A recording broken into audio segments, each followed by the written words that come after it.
All right, so here's another kind of quadratic, and this one's going to be different from the previous because, unlike the previous section, we're going to see a bunch where there's just one thing that's squared, but no other types of x's in the problem. Like I have an x squared, but I don't have an x. So if you have just one type of unknown, you can always go back to like your Algebra 1 skills of isolating by doing PEMDAS in reverse, and just keeping in mind that square rooting and squaring are opposites, and they're also exponents, so it's kind of like when you're doing PEMDAS in reverse to solve something. That's not how you write PEMDAS. This is how you write PEMDAS. We'll take care of any addition or subtraction first, then we'll multiply or divide, and then we'll get rid of the exponent with a square root. So sometimes kids do the multiplication and the exponentiation in the wrong order, but if you think about doing PEMDAS backwards, getting rid of the radical will be the last thing that you do. So here we have x squared equals 24. This could not be any more straightforward except for the fact that there's not a good number that I know off the top of my head that squares to give me 24. Gives me a chance to talk about a couple quick concepts though.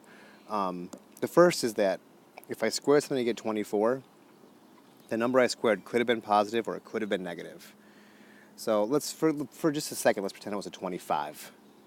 It could have been 5 times 5, or it could have been negative 5 times negative 5. So I've got two answers, plus or minus 5. Now it's a 24 though instead, so I've got to be a little bit more clever. There's nothing to add or subtract, there's nothing to divide, there's just a square to get rid of. I'm going to square root both sides.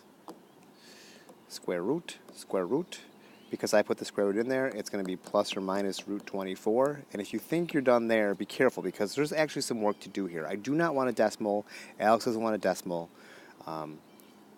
Someone has to care about this, and it's your math teachers who care about this. We need to get an exact answer, but it needs to be reduced.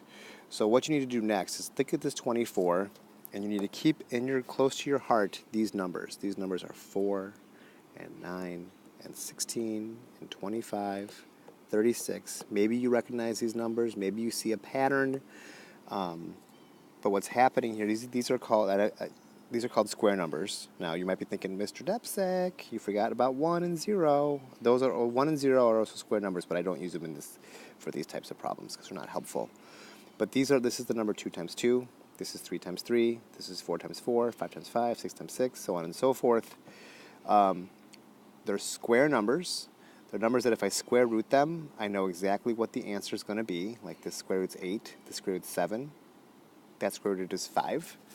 I want to find the biggest one of these that divides this number evenly. And the biggest one of these that divides 24 evenly is 4. 4 goes into 24 6 times.